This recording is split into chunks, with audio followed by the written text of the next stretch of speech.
Essa noite eu estou com uma pessoa muito importante para mim, muito importante para Pernambuco, muito importante para o Brasil. Eu estou com a neta de Miguel Arraes, lulista, petista, lidera as pesquisas no Recife, é uma personalidade que, como vereadora, se destacou nacionalmente, quase foi nossa candidata ao governo de Pernambuco em 2018, mas em nome de uma aliança para vencer o bolsonarismo, adiou por 2 anos um dos seus sonhos e agora se apresenta para a população de Recife, almejando a prefeitura, com todas as condições, todos os atributos de uma mulher líder, com ideias próprias, com capacidade de gestão e de formulação de políticas públicas. Muito boa noite, Marília Arraes. Boa noite, Haddad. Boa noite a todo mundo que está nos assistindo.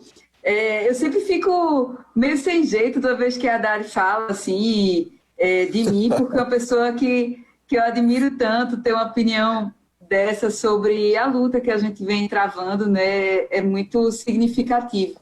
Na verdade, quando a gente tem... Eu não me acostumo a gente ter sempre esse contato com os nossos líderes, é algo muito, muito estranho. Eu cresci tendo a oportunidade de ter contato com um líder que eu me inspiro, que é Miguel Arraes, e eu sempre pensava isso. Eu era jovem, né? Na verdade, eu tive a oportunidade de conviver com ele 22 anos, e convivia muito, que eu era a neta mais velha dele, mas toda vez que eu estava conversando com ele, eu ficava pensando, poxa, eu tenho essa oportunidade de estar aqui convivendo e conversando com uma pessoa que me inspira tanto e que tem tanta história.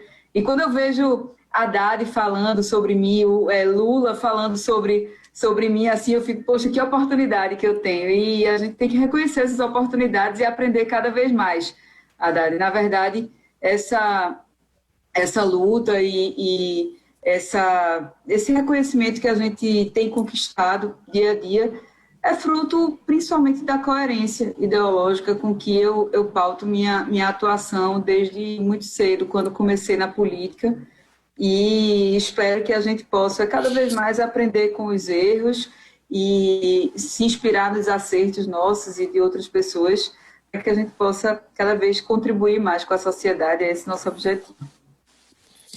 Marília, o Miguel Arraes está certamente na lista dos brasileiros mais importantes da história. Se você perguntar para qualquer historiador e falar, diga aí o nome de 10 brasileiros muito importantes, né, dos últimos 100 anos, certamente o teu avô vai figurar como um dos nomes muito importantes, porque ele, afinal de contas, o teu avô foi prefeito do Recife, depois foi governador, foi deposto pela ditadura, foi preso, depois conseguiu ali, se não me engano, foi o Sobral Pinto, o advogado do teu avô, que conseguiu um habeas corpus,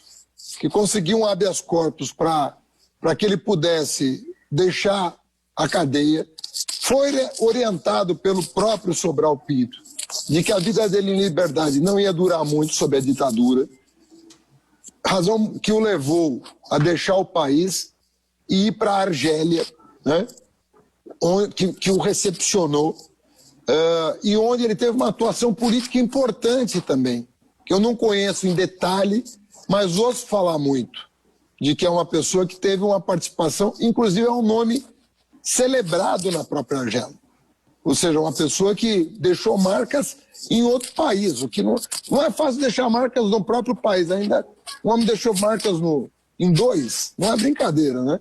Voltou, se elegeu governador e depois, não sei quantas vezes, deputado, morreu no mandato de deputado federal. Ou seja, é uma vida dedicada à política, à construção de um mundo melhor, planetariamente, quer dizer, uma pessoa que irradiou boas ideias, bons sentimentos em todo o mundo, né?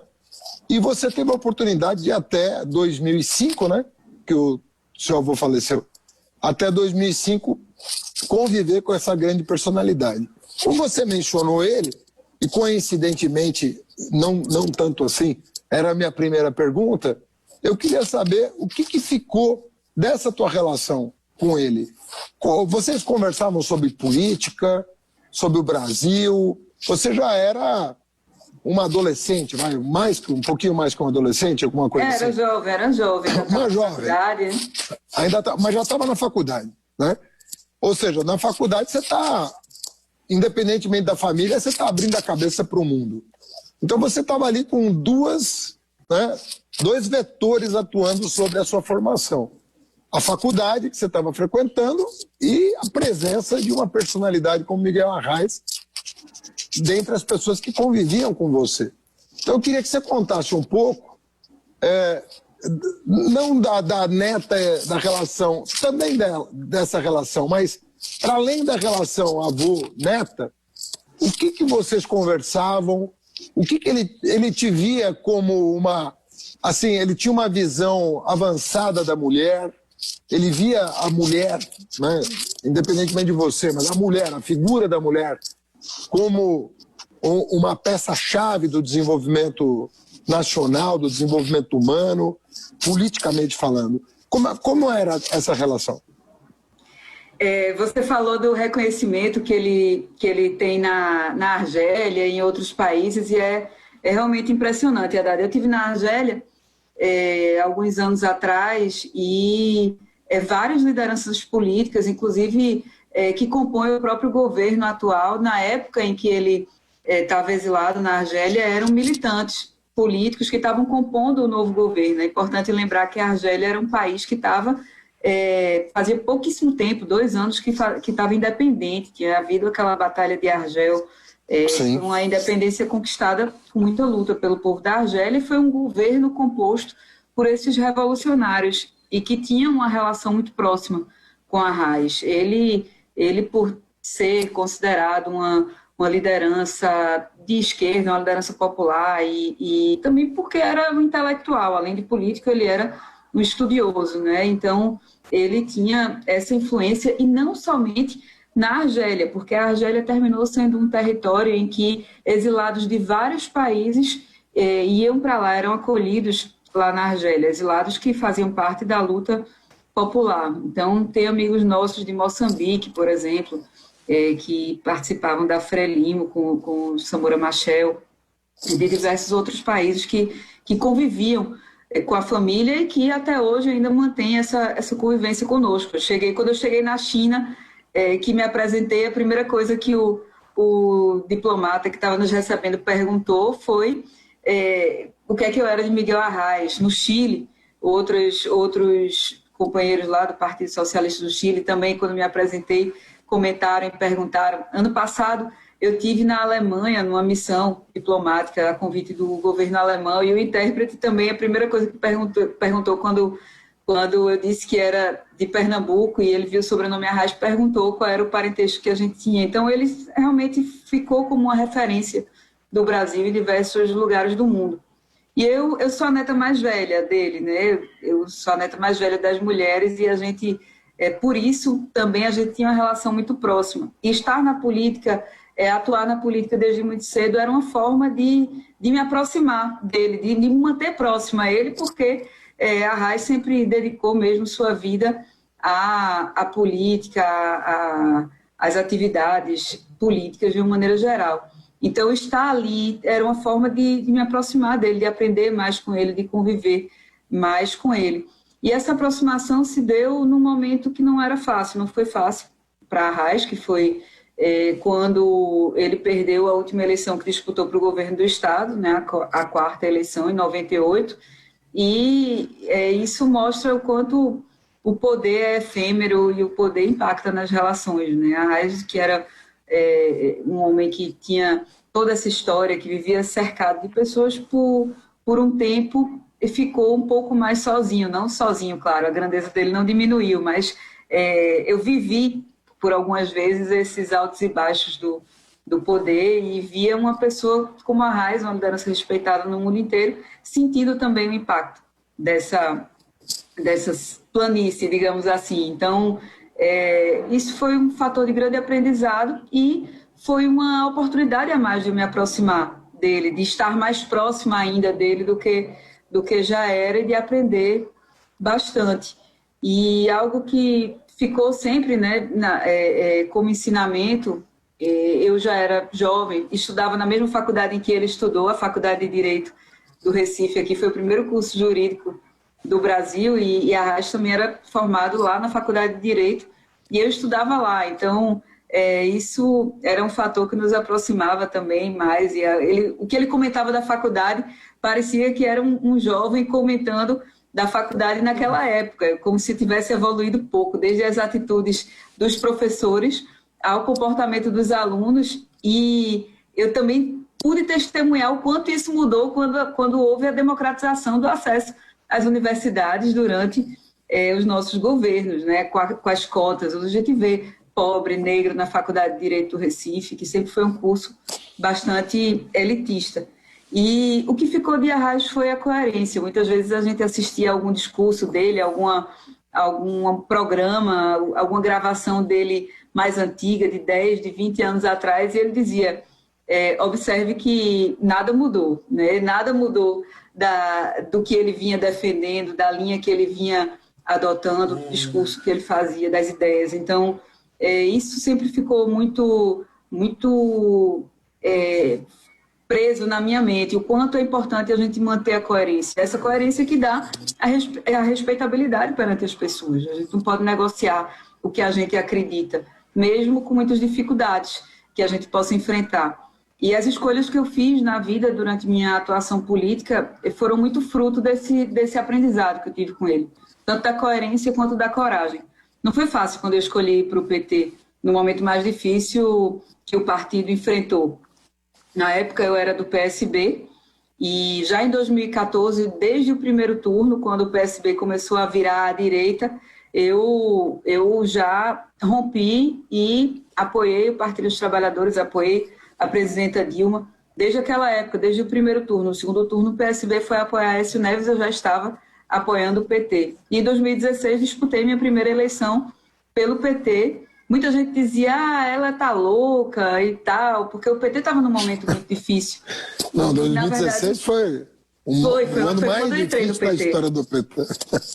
Pois é, e foi a eleição que eu tive mais votos. A população reconheceu a coerência nessa minha atitude, e aí a gente começou a andar Pernambuco, a correr o Estado, para garantir a defesa dos nossos direitos. Aqui em Pernambuco não tinha mais nenhum deputado federal do PT, a gente estava num momento difícil, e foi aí que a gente começou a construir essa ideia. Na verdade, de início não era essa a ideia principal de ter uma candidatura ao governo, mas de fazer a defesa dos direitos do trabalhador contra a reforma da Previdência, da maneira como estava posta, contra a reforma trabalhista, tentando esclarecer para o povo pernambucano e o que é que estava em jogo ali. Então, a gente começou a rodar cada cidade, cada associação, sindicato, começava com uma reunião com 5 pessoas, com 10 pessoas, daqui a pouco a gente estava juntando 100, estava indo para a rua, estava levando essa mensagem da gente, estava nas rádios. Inclusive, nessa época, eu tive com o presidente Lula e ele disse, vá para a rádio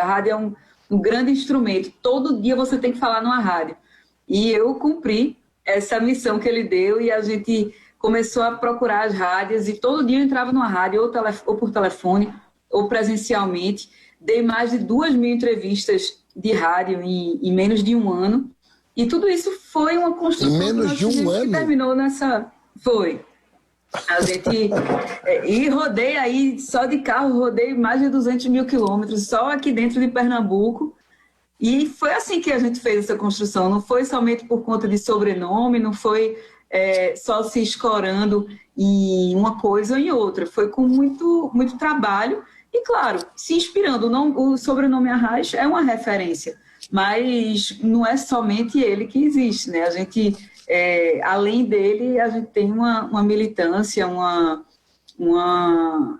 luta que, eu costumo dizer, a forma de caminhar é diferente, o caminho é o mesmo, o objetivo que a gente tem são os mesmos de Arraes, que é o combate às desigualdades, a diminuição da injustiça social, mas a forma de caminhar é diferente. Eu procuro me inspirando nele, na coragem, na coerência, construir um caminho próprio, uma maneira própria, até porque o momento é outro, né, Haddad? Não dá para a gente simplesmente falar em legado, a gente chegar e dizer, não, eu tenho um legado, o legado do PT é importante, o legado de Arraes é importante, mas a gente tem que falar olhando para o futuro.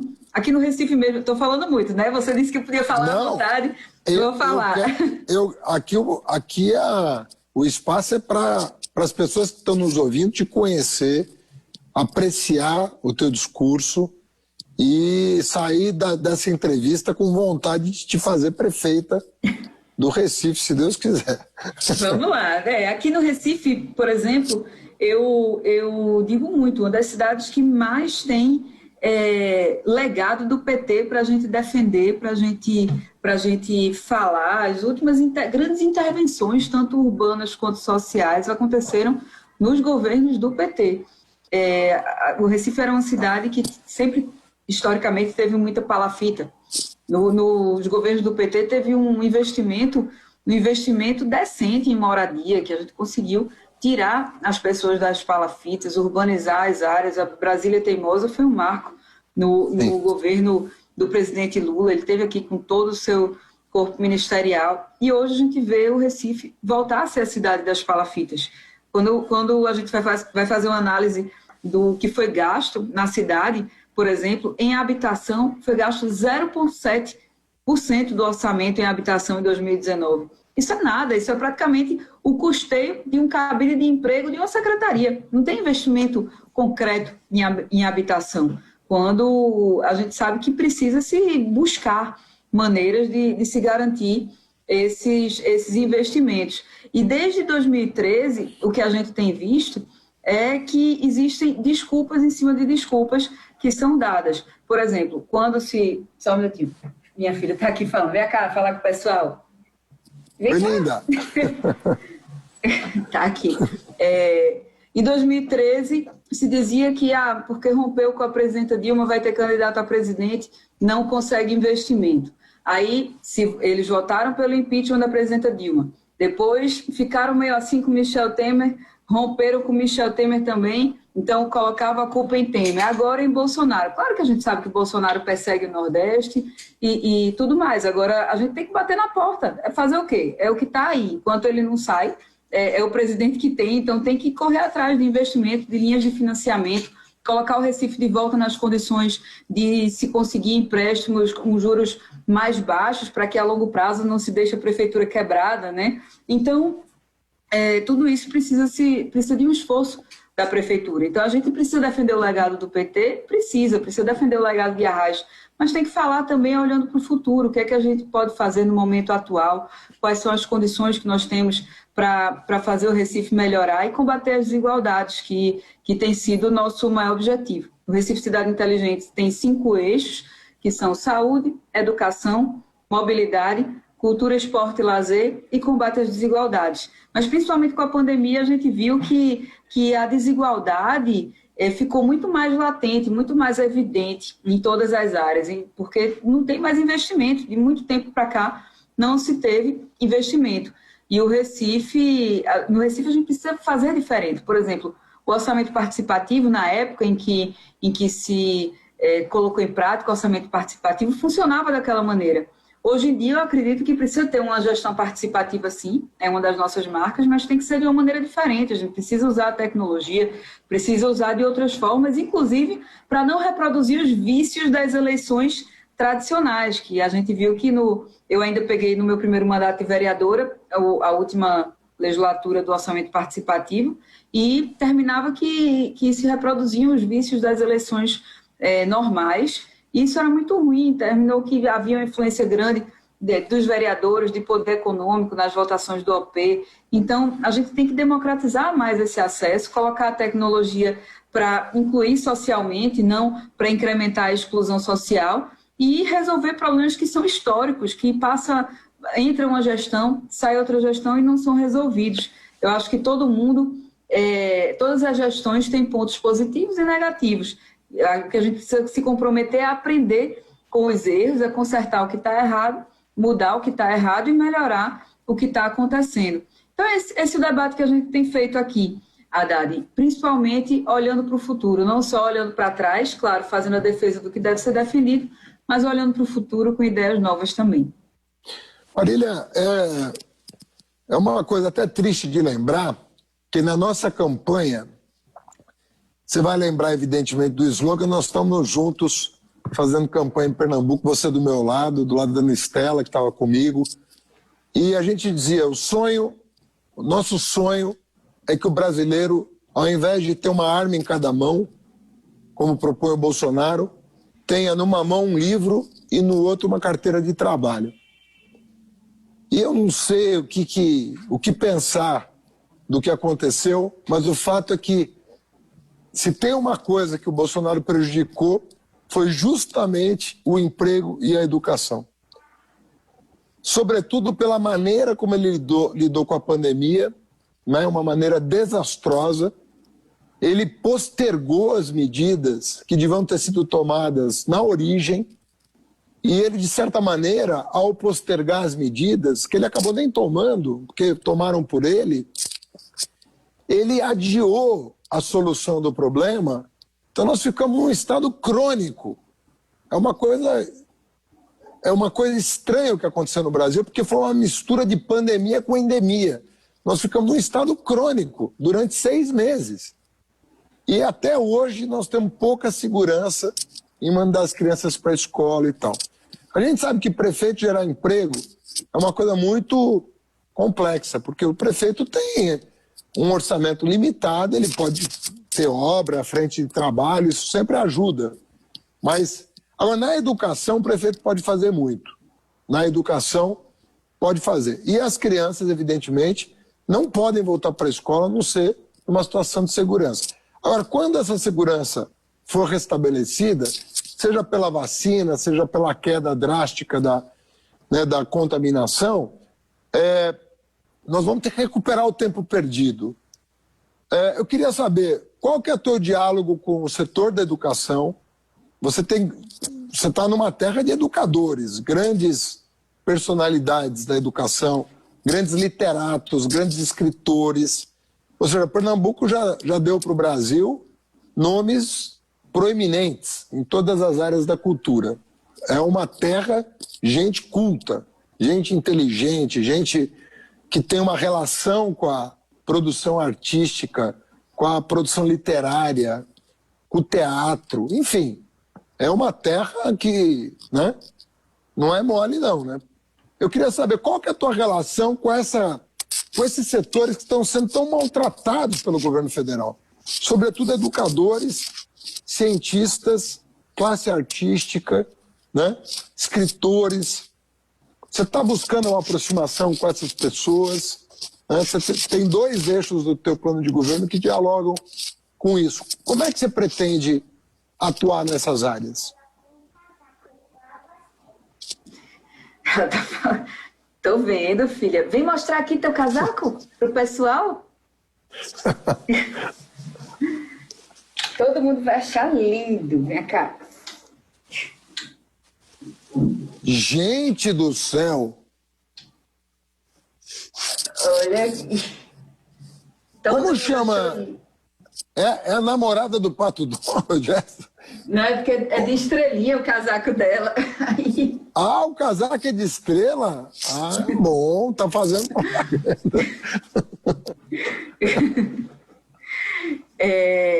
Pois é, Haddad, a gente tem conversado, sim, com vários professores, vários educadores, com a academia, vários também pesquisadores, professores da Universidade Federal aqui estão com a gente fazendo essa discussão e tem sido muito produtivo. E com a cultura também, até porque a cultura a gente tem que lançar a mão da cultura como um instrumento de propagação da cidadania, digamos assim. Uma das coisas que levou Miguel Arraes a ser chamado de comunista foi o MCP, Movimento de Cultura Popular, que ele iniciou aqui ainda no final da década de 50, começo da década de 60, que levava a arte, a cultura, a educação e a cidadania, a noção para o povo do que é o voto, do valor que o voto tinha, de política, da importância de se lutar pela igualdade social, contra a injustiça social, numa época em que não se tinha escola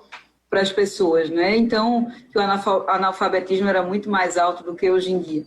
Então, o que a gente tem defendido é que a cultura e a educação andem juntas, que a cultura não seja resumida a festivais, que é um processo que está acontecendo não somente aqui no Recife, mas em diversos lugares, que terminam relegando as verbas e os investimentos na cultura a festivais, a carnaval, aqui no Recife, no Nordeste, de uma maneira geral, São João, e alguma coisa ali no final do ano, em eventos específicos, quando, na verdade, a cultura tem que fazer parte do dia a dia, da maneira de se utilizar o espaço público, da maneira de se levar educação para as pessoas e diversas outras atividades culturais que significam também a inserção no mercado de trabalho. Existe uma cadeia produtiva ligada à cultura aqui, então, no Recife, que é um celeiro cultural muito grande. Isso tem uma importância. E a gente teve alguns nomes, alguns movimentos, como o Mangue Beat e outras épocas também, que incentivaram vários jovens a entrarem para essa cadeia produtiva. Mas em relação à educação, uma das discussões que a gente tem feito e que sempre foi esquecida aqui na cidade, inclusive quando eu falo com alguns deputados de São Paulo, Haddad, muita gente não acredita que existe esse déficit em relação às creches. Recife é uma cidade que tem pouquíssima creche. Nós temos cerca de 90 mil crianças entre 0 e 4 anos e somente 7 mil vagas em creche. E sequer tem uma organização para a gente saber o déficit de vagas que existe. Alguns conselheiros tutelares têm uma lista de espera em creches, que são enormes. Por exemplo, tem um bairro aqui no Recife que tem 40 mil famílias, somente 100 vagas em creche. E a gente tem listas específicas, mas não tem um controle efetivo do déficit que existe. Então, a gente está fazendo um estudo de como a gente vai poder, durante os 4 anos, ir erradicando essas listas, né? Como é que a gente pode suprir esse passivo de vagas em creche, que impacta diretamente na vida das famílias, especificamente das mulheres, que é a nós que é relegado esse papel de cuidado, e também das crianças de uma maneira geral, que crescem sem ter esse apoio, esse suporte, esse desenvolvimento pedagógico. Mas também existe uma desigualdade entre as próprias escolas. Enquanto tem escolas que são muito boas, tem outras que não têm sequer espaço para os alunos, principalmente da educação infantil, para as professoras trabalharem, não tem uma infraestrutura mínima para os alunos estudarem. Então, a gente tem trabalhado com vistas a esse sentido, tanto do próprio plano de cargos e carreiras dos professores, que está cada vez mais esmagado. Mais da metade da rede não é concursada, é contratada por tempo determinado, ou seja, já é uma precarização da mão de obra desses profissionais, e a infraestrutura mesmo das escolas que não comporta. E a gente tem condições, o orçamento comporta uma mudança nesse sentido, é questão de priorização. Inclusive, a questão das creches, a gente precisa estudar um modelo que, a curto prazo, seja possível, para que a gente faça um planejamento para que nos próximos 15 anos a gente tenha modelos de creche que, de fato, sejam boas o suficiente, mas é preciso ter um planejamento, sim, porque tem impactado na entrada de mulheres no mercado de trabalho, que já é escasso.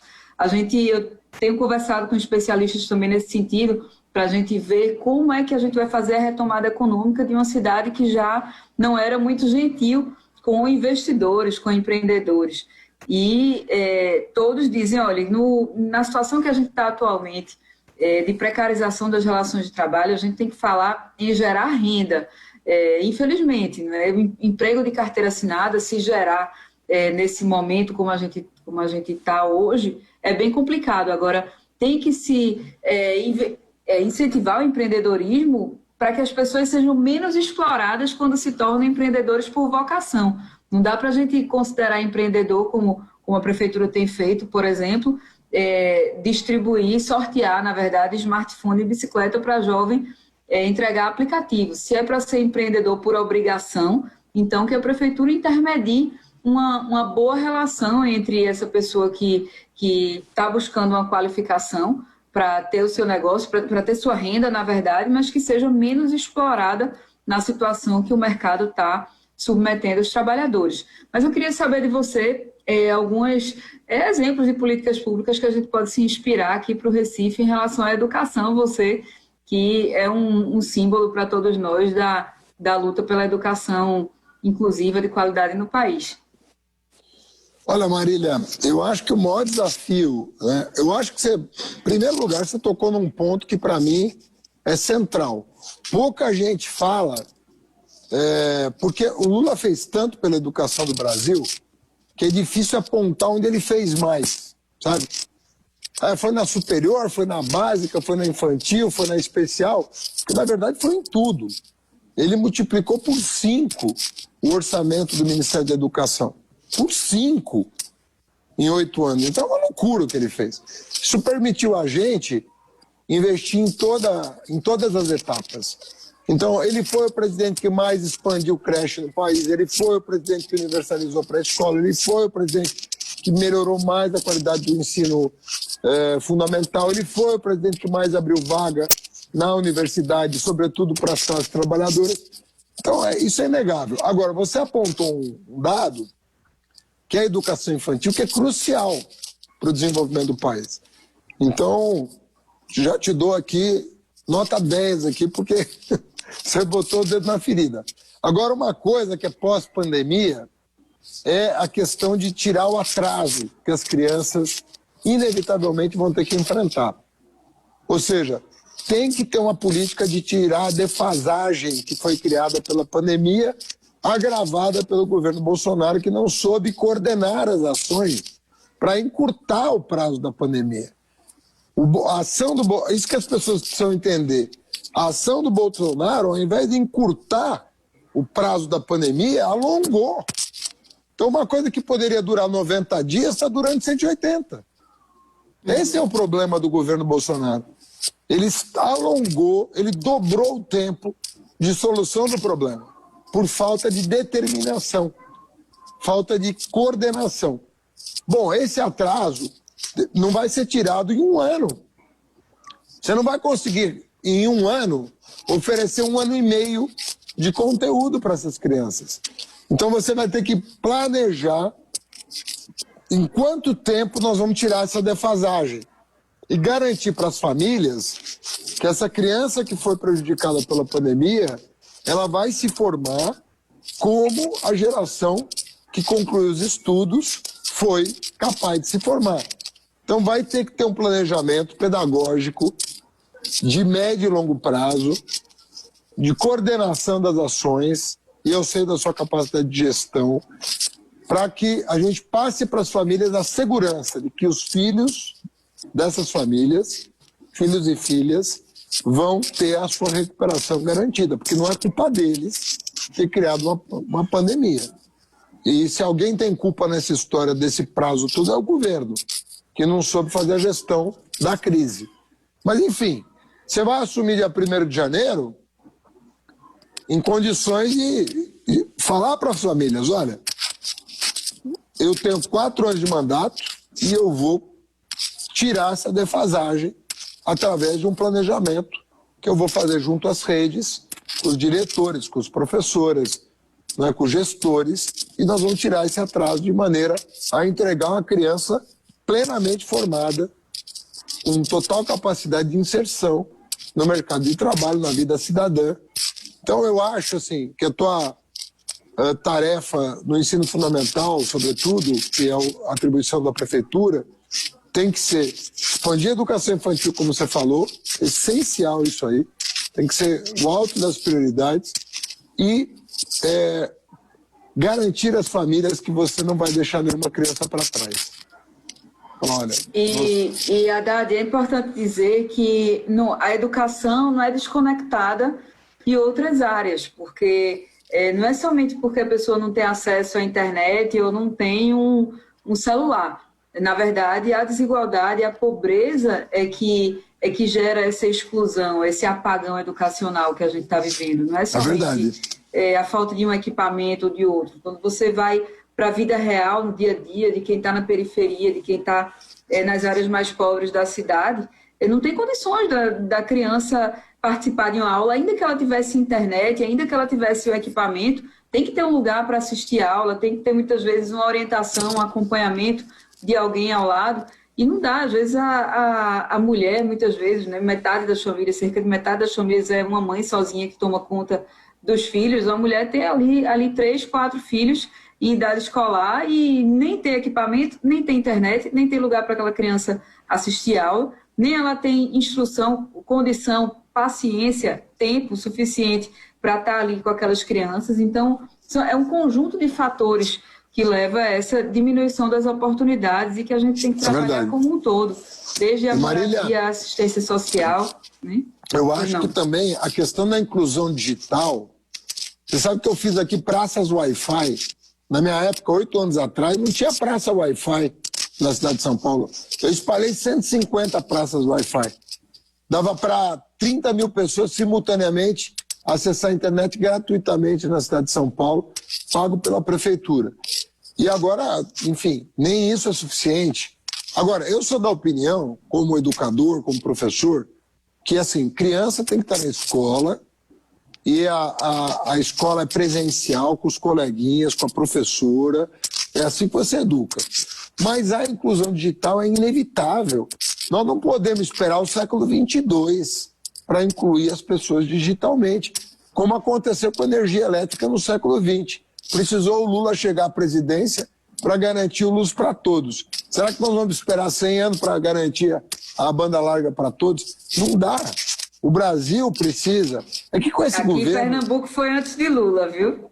Pernambuco em 98 estava quase 100% eletrificado. Foi. Foi a Arraes que eletrificou Pernambuco aqui. Inclusive, o presidente Lula, eu acredito que tenha se inspirado no que aconteceu aqui em Pernambuco. É possível, porque eram muito amigos. Bom, o teu avô apoiou o Lula inúmeras vezes, né? Se não me engano, foi o Luz para Todos e o Farmácia Popular que foram inspirados em programas aqui do Estado. É possível. Lafep, e aqui Pernambuco em 98 já estava praticamente 100% eletrificado. Mas realmente foi uma conquista que todo mundo achava que não ia acontecer. Mas a diferença, Haddad, é que muitas vezes a luz, para você levar a um sítio que fica mais afastado da cidade, para levar a luz até aquele lugar era mais caro do que levar para a cidade inteira. Enquanto levar internet não é caro. Levar a internet é barato. Não é uma política pública que demande um investimento de altíssima monta, como levar uma rede de eletricidade, né, para lugares distantes. É que você não transmite eletricidade a não ser por fio, né? E no caso da internet, você ilumina a cidade de outra maneira. Na verdade, é uma frequência que você pode iluminar a cidade. É um sinal, né? Como a TV, como a rádio. Ou seja, você tem toda a razão. Você tem tecnologias hoje de iluminar no sentido internetico da palavra. Você tem condições de iluminar a cidade, bairros inteiros, por meios tecnológicos muito mais acessíveis. E o que eu digo é o seguinte, não pode esperar o século 22 para essas crianças, entendeu? Que precisam frequentar uma escola, que precisam estar numa sala de aula, que precisam de um laboratório, que precisam da presença de um profissional habilitado para isso. Tudo isso é verdade, mas também é verdade que você não pode privar essa criança das tecnologias modernas. Então, é o que você falou. Educação é uma coisa que tem um escopo muito mais abrangente. Sempre, quando você falou até te interrompi a hora que você estava falando, assistência social é fundamental para a educação, porque tem família que precisa da assistência social. Você não garante aprendizado só na escola. É um conjunto, é um enxoval que você tem que garantir para as famílias. Por que o Bolsa Família foi tão importante? Porque muitas mães dependiam do Bolsa Família para manter seus filhos na escola. Só quem não conhece a pobreza pode achar que Bolsa Família não tem a ver com educação. Bolsa Família tem tudo a ver com educação. Por isso que o Lula é querido por tanta gente, porque ele garantiu, né, uma abertura de possibilidades que não estavam dadas, né? E eu ia te perguntar um pouco agora, Marília, da questão da saúde, né, que é um outro eixo importante. Perguntei de cultura e educação. Vamos agora para o terceiro eixo do teu programa, que é saúde. O que você vai mirar na área da saúde que você considere que está na ordem, no topo das prioridades do povo de Recife? Primeiro eu vou contextualizar vocês da situação da saúde aqui no Recife. O que é que acontece? O Recife foi uma cidade que durante os governos do PT, mas principalmente o primeiro governo Lula, foi uma cidade que cresceu muito em relação ao número de equipes de saúde da família, passou de 27 para mais de 200 equipes de saúde da família, ou seja, teve uma rede que foi sendo estruturada. Mas desde então, há 8 anos, o que é que está acontecendo na cidade? Parou de se expandir a rede de atenção básica e começou a se criar um modelo de muleta, a gente chama de muleta, do serviço prestado pelo Estado, que são as UPinhas, que na verdade termina que as pessoas não têm definido o que é de verdade uma UPinha. O cidadão ainda até hoje não compreendeu exatamente o papel da UPinha, mas terminou que não se expandiu como se deveria, não se investiu o que se deveria na atenção básica e, ao mesmo tempo, a UPinha também deixa um serviço mais a desejar, né, em relação ao serviço que deveria prestar, que seria o atendimento emergencial e também esse serviço do dia a dia de apoio às equipes de PSF. Então, o que a gente precisa é investir na atenção básica, na saúde mental, que as equipes de saúde da família tenham, de fato, a composição de todos os seus profissionais. Em muitas das equipes faltam médicos, faltam enfermeiros, enfim. Então, tem que haver esse diagnóstico, né, fazer esse diagnóstico do que está acontecendo e possibilitar o acesso à atenção básica. A gente tem acompanhado que em alguns municípios se aproveitou o momento de pandemia para implementar a telemedicina. Eu acho que, pelo sentimento que a gente tem do Congresso, é provável que mesmo depois da pandemia continue essa possibilidade do atendimento via telemedicina. Mas caso não continue a telemedicina de médico para médico ou de médico para paciente, é possível se continuar de médico para médico. Inclusive, a gente fez uma conversa com Padilha e ele disse o quanto era importante durante os mais médicos, né, quando existia de verdade mais médicos, a telemedicina de médico para médico, porque o médico de saúde da família atende a cerca de 80% das questões que levam alguém a procurar um médico. Mas, caso ele tenha esse acesso remoto da telemedicina para um outro médico especialista, pode muitas vezes evitar um encaminhamento, a necessidade de um encaminhamento para que o especialista consulte aquela pessoa. Então, em primeiro lugar, implementar um sistema de marcação de consultas, porque aqui no Recife ainda tem gente que dorme na fila para poder marcar uma consulta, tem gente que precisa comprar uma senha de alguém que dormiu na fila para poder marcar a consulta. Então, regularizar esse sistema de marcação de consulta para que, em pleno ano 2021, não tenha gente dormindo em fila para conseguir ser atendido e implementar essas facilidades da tecnologia para que as pessoas tenham melhor condição de acessar a uma consulta, mas de ter também um prosseguimento do atendimento. Muitas vezes as pessoas conseguem a consulta, mas não têm acesso ao exame de maneira rápida, ou então tem acesso ao exame quando consegue o resultado, não dá mais tempo, tem que fazer outro exame, não serve mais. Então a gente está propondo a criação de 3 centros de medicina diagnóstica, é possível, o orçamento do Recife permite essa criação dos 3 centros de medicina diagnóstica para atender 3 regiões da cidade, a Zona Norte, Zona Sul e Zona Oeste e Noroeste do Recife, para que tenha mais efetividade nesses exames, principalmente os de média e alta complexidade. Essas são as principais propostas nossas em relação à saúde, porque o que a gente vê é que hoje o Recife tem mais de 30 mil casos confirmados, 32 mil casos confirmados de Covid, 2.400 mortes quase por conta da Covid-19, e uma situação de muita fragilidade, tanto na área da saúde quanto econômica. Eu costumo dizer o seguinte, que todo mundo sofreu, o mundo inteiro sofreu com a pandemia, sofreu a economia, sofreu a saúde, perderam-se vidas. Agora, o que a gente nota é que uma coisa é você perder para a Alemanha, né? O Brasil jogar com a Alemanha e perder é normal, o que não é normal é perder de 7-1. E as cidades que não têm uma atenção básica forte estão perdendo de 7-1 para a pandemia da Covid-19. Mostra o quanto é importante a atenção básica, que tem equipes de PSF preparadas para estarem nas casas das pessoas, porque não dá também para colocar um agente de saúde da família para atender 500 residências, ele não vai dar conta, ele vai passar anos e não vai atender todo mundo, não vai ter esse mapeamento da cidade de uma maneira geral. Então, a gente tem que fazer esse investimento substancial na atenção básica. E na mobilidade, Marília, para a gente concluir a pegada do teu programa de governo? O que é que a gente tem notado da mobilidade? Aqui, a gente se inspira muito no que você fez em São Paulo. Aqui, a lógica da mobilidade é voltada para o carro, quando, na verdade, o carro é que causa maior congestionamento e que cerca de 15% das pessoas usam para se locomover de casa para o trabalho. Hoje existem alguns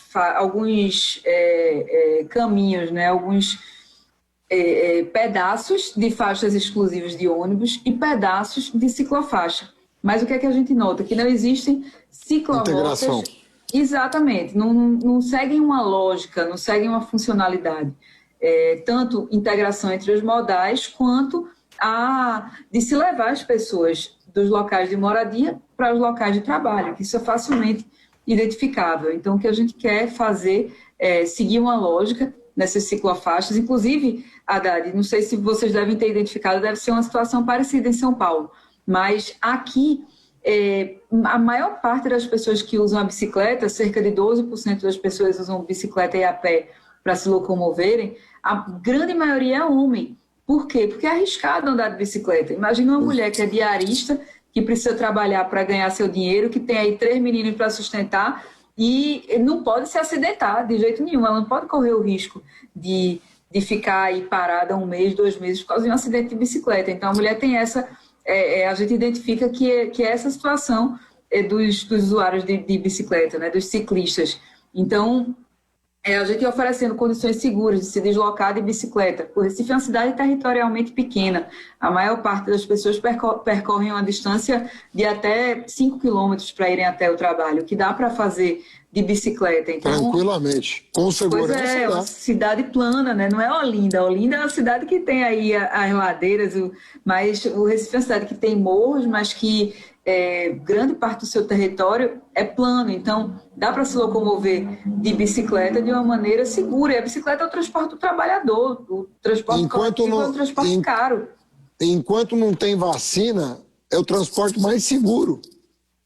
Exato, inclusive Berlim lançou um manual de como se implementar ciclofaixas, né, emergenciais para a pandemia da Covid-19. Poucas cidades implementaram. Aqui se faz isso no final de semana, no domingo, na verdade. Por que não faz durante esse período para evitar as aglomerações? Inclusive as empresas de transporte coletivo estão funcionando com a frota reduzida. Isso está gerando ainda mais aglomerações nos terminais de ônibus, nos próprios coletivos. E o que a gente tem visto aqui, a lógica da mobilidade tem sido vista pela ótica do carro e pela ótica do empresário de ônibus.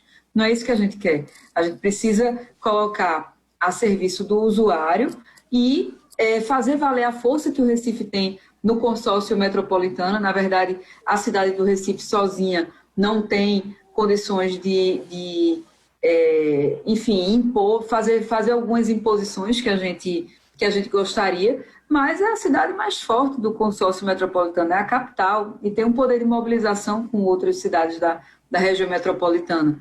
Tem algumas questões, por exemplo, a integração temporal, para não ter que fazer o usuário do transporte coletivo ir ao Pagar duas terminal. vezes. Não, tem a questão de pagar duas vezes, mas tem também o transtorno de ter que ir a um terminal para ir pegar um outro transporte, quando a gente poderia fazer a integração temporal, que já faz tempo que é um pleito de diversas pessoas, para que em qualquer parada de ônibus, durante um interstício de tempo, de 2 horas, por exemplo, se você possa sair de um transporte e ir para outro sem pagar uma outra passagem. Aqui, você precisa ir para terminais, enfrentar outra fila e aí conseguir a integração de ônibus. Então, a gente tem elaborado... A integração não é possível em qualquer lugar da cidade, só nos terminais. Não, só nos terminais. E os terminais são Aí você lota os terminais. Exatamente, exatamente. Aqui em São Paulo, o PT criou o bilhete único, que te permite durante... Agora, o Dória e o Covas cortaram o benefício. Mas, se não me engano, ela chegava a 4 horas. Durante 4 horas, você podia fazer, numa direção única, né? Você podia fazer quantos baldeamentos você precisasse até chegar ao seu destino, sem ter que passar por um terminal. Eles cortaram, foi o bilhete único? Eles cortaram a metade o tempo. Então, isso afeta muito o pobre, porque o pobre mora longe. E quanto mais longe você mora... Porque aqui, quando você fala em 2 horas em Recife, é uma coisa. Quando você fala em 2 horas em São Paulo, é outra. Aqui as distâncias podem chegar... Você está falando de uma cidade que tem 12 milhões de habitantes, 1.500 quilômetros quadrados. Ou seja, você pode estar falando de uma pessoa que tem que andar 50 quilômetros, por exemplo. Aqui no Recife não tem essa distância toda. Exatamente. Então, o tempo aqui é muito importante para o pobre. Muito, muito importante. E para ele, pagar uma passagem a mais é muito custoso. Você está falando de mais de R$4. E de volta são 8. No mês são 200. Como é que faz? A pessoa não tem R$200 a mais. Percebe? A pessoa às vezes ganha dos R$2.000. Você está falando 10% da renda dela. Uhum. Então, Marília, se perdeu muito nesses 4 anos no Brasil todo. São 4 anos que as pessoas estão perdendo direitos. Desde o golpe, só se fala em retirar direitos. E nós temos que repor esses direitos. Né? E repor não significa só dar o que elas tinham. É dar também o que elas deveriam ter. Já deveriam ter. E não tem.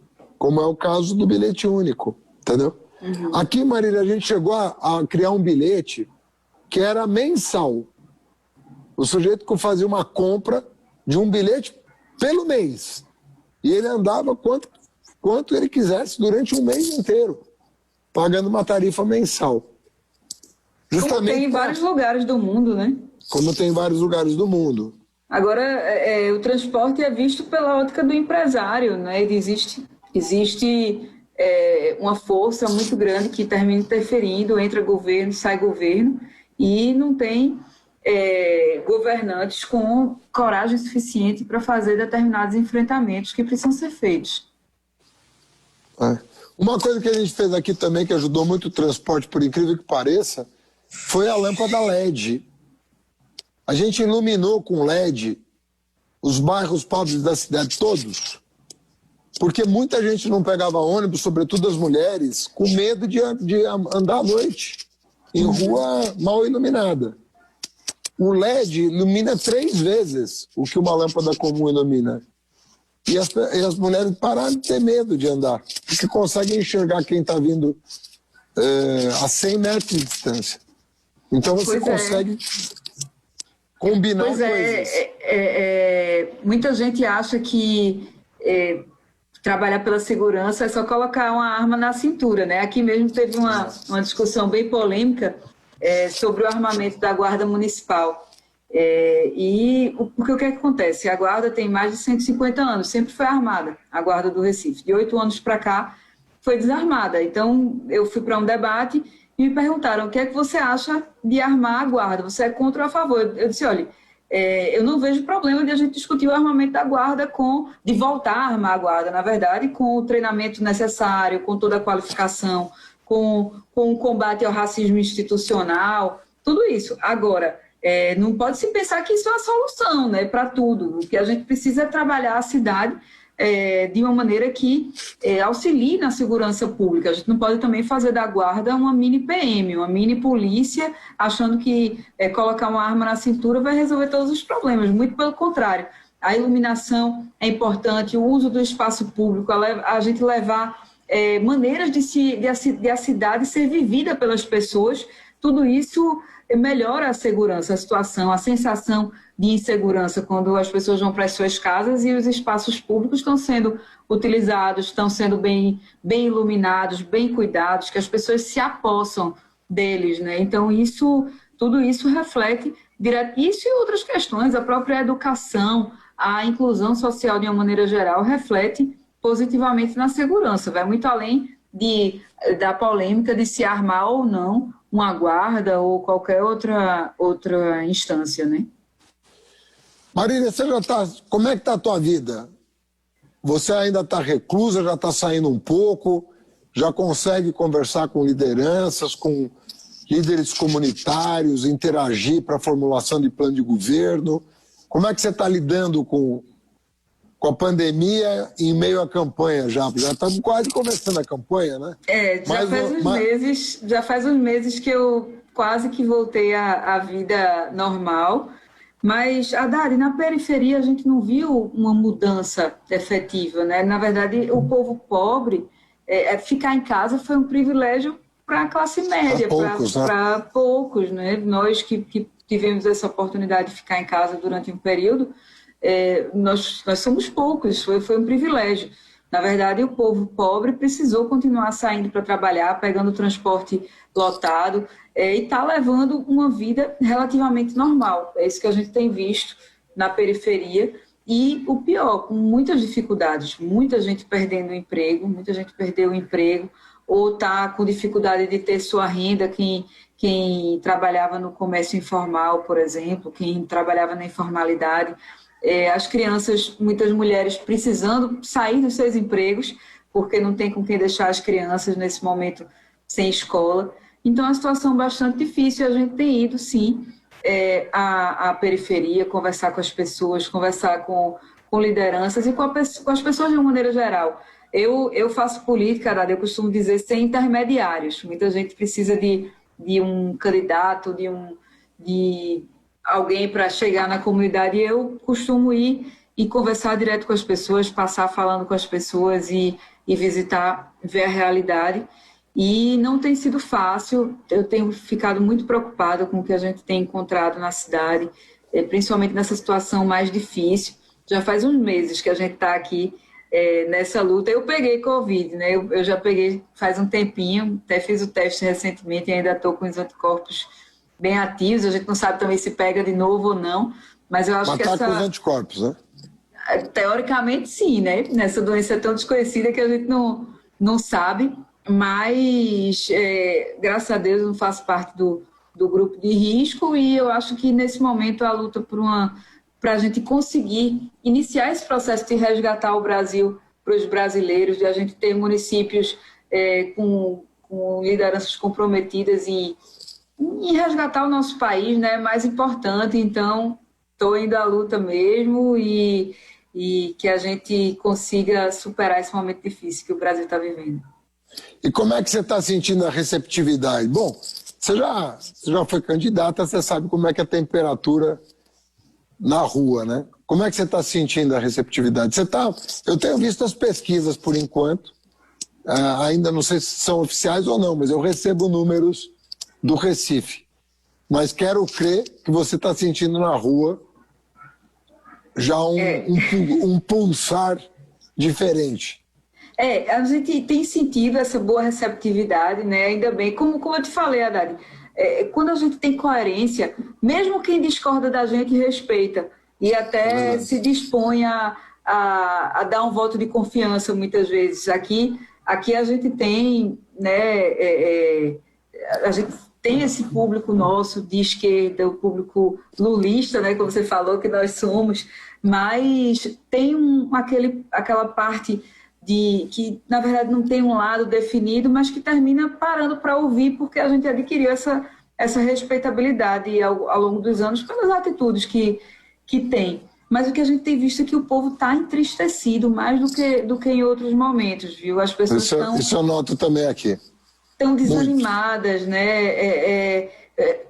Essa é a quinta eleição que eu disputei 3 de vereadora, uma de deputada federal, essa de prefeita que a gente está começando a disputar agora. E eu nunca vi as pessoas tão desesperançosas, tão entristecidas com tudo isso que está acontecendo. E eu acho que a gente tem todos nós que somos agentes políticos, a gente tem uma função importante, é levar informação para que as pessoas entendam por que isso está acontecendo. Eu acho que a gente não foi tão bolivariano quanto deveria, né? Que nos acusam de sermos bolivarianos. Acho que a gente devia ter sido 10% do que nos acusam, pelo menos, para as pessoas terem consciência do que é que elas conquistaram e por que é que elas perderam tanto do que foi conquistado, para que a gente possa combater essa desesperança. A gente levar a esperança para uma população consciente é mais fácil, é menos difícil, digamos assim. Eu acho que essa é nossa responsabilidade. Não dá para brincar com a esperança das pessoas, prometer o que não dá para fazer, cometer estelionato eleitoral, como se diz. Não, a gente tem que falar e as pessoas têm que ver, têm que enxergar que é verdade o que a gente está falando. Eu estou procurando fazer dessa maneira. E mais importante do que a gente conquistar o voto é que a gente conquiste essa esperança de que com o voto dá para mudar, dá para melhorar. Marília, eu queria encerrar fazendo uma consideração e uma pergunta sobre o seu mandato de deputada federal, porque eu acho sinceramente que o PT está honrando os votos que recebeu. É uma bancada não só a maior da Câmara, mas conta com personalidades impressionantes, e você é uma delas, mas você não está só, você tem colegas de bancada extraordinários, e eu diria para você que se não fosse o trabalho da bancada do PT na Câmara Federal e no Senado, o povo estaria sofrendo ainda muito mais do que está em virtude do governo Bolsonaro. Então, eu queria te cumprimentar pelo trabalho na Câmara Federal. É um orgulho ser petista com uma bancada dessa. O trabalho que vocês estão fazendo, de segurar as pontas ali com esse desgoverno, não é brincadeira o que vocês estão trabalhando. Mas eu queria que você contasse, para concluir, essa tua experiência já de 2 anos na Câmara Federal, como é que você foi recebido em Brasília, como é que está a tua atuação junto à bancada, junto ao Congresso. Eu acho que seria legal as pessoas que te deram um crédito e te colocaram em Brasília e que estão nos ouvindo e que vão ponderar sobre o que fazer em 2020. Contasse um pouco, para encerrar, essa tua experiência em Brasília. Pois é, Haddad, e a nossa bancada é fantástica. Eu tenho também muito orgulho de fazer parte dela. Muita gente assim que eu tenho uma admiração muito grande, Benedita mesmo, às vezes eu fico, poxa, não acredito que eu sou colega de Benedita da Silva, não, uma das pessoas que eu tenho mais admiração pela história de vida, pela forma como conduz a política. Eu lembro eu pequena, meu outro avô, sem ser Arraes, eu era muito próxima dele também, e ele mostrava a Benedita, comentava, olha só essa deputada, não sei o que, do Rio de Janeiro e tal, e eu vejo Benedita assim, às vezes eu digo, não acredito. Quando ela me defende, então, aí é que eu fico, poxa, não acredito nisso. Mas, enfim, tem muita gente com que eu aprendo muito todos os dias ali naquela bancada. E na Câmara, de uma maneira geral, não está fácil, viu, Haddad? Às vezes a gente vê defesas e posicionamentos do pessoal bolsonarista que eu digo, meu Deus, como é que pode? Eu não acredito que isso está acontecendo, porque são coisas que pouco tempo atrás você imaginava que não tinha ninguém que tivesse coragem de defender publicamente, né? A homofobia, o preconceito, tudo isso, a defesa da ditadura militar. Minha gente, em 2014, tem um vídeo que é Bolsonaro e o filho sozinhos lá, soltando fogos, comemorando o 31 de março. E ano passado, esse ano não, porque estava em pandemia, mas ano passado foi uma guerra de gente querendo fazer comemoração do golpe militar. São coisas assim surreais que a gente vê. Um dia eu chego lá no plenário, quando eu vejo, está um deputado, que eu não vou dizer o nome, todo fantasiado de bandeira do Brasil, sacudindo uma cueca com a bandeira americana, dizendo que a bandeira do Brasil tinha que ser usada.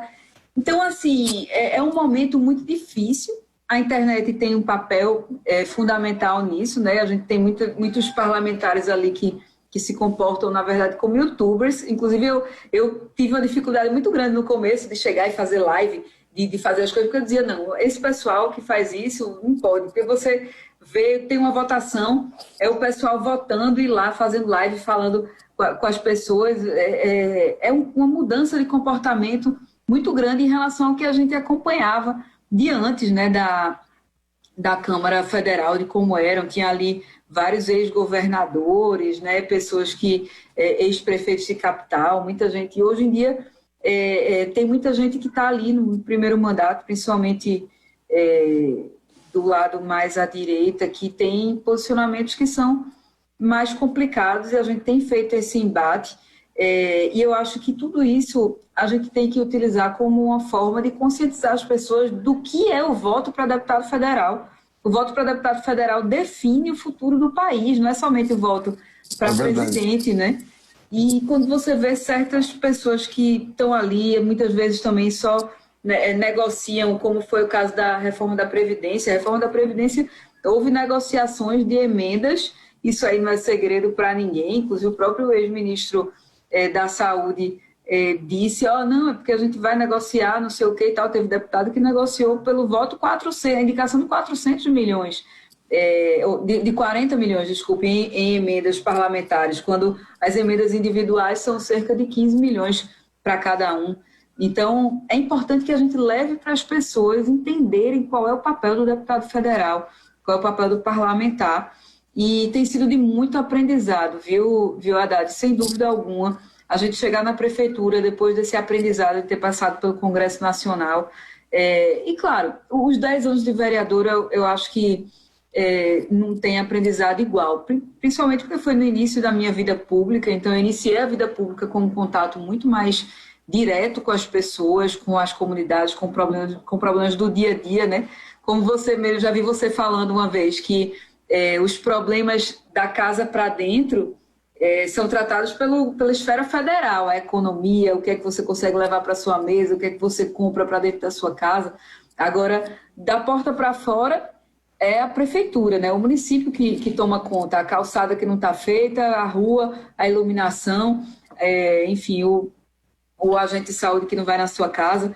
Então, eu desde muito cedo tive contato com isso, foi um aprendizado enorme, mas saber como é que funciona o Congresso Nacional, como é que funciona o governo federal, quais as articulações que precisam ser feitas, que a gente não pode ser sectário. Claro que a gente tem que ser implacável nas defesas do que a gente acredita, mas precisa fazer toda essa composição. Isso desde o parlamento municipal eu aprendi, mas lá no Congresso Nacional e as articulações com o governo federal, mesmo um governo como esse, um desgoverno como esse, a gente aprendeu bastante. Eu acho que chegar à prefeitura depois dessa experiência vai ser muito produtivo para a gente vai conseguir trabalhar mais pelo Recife.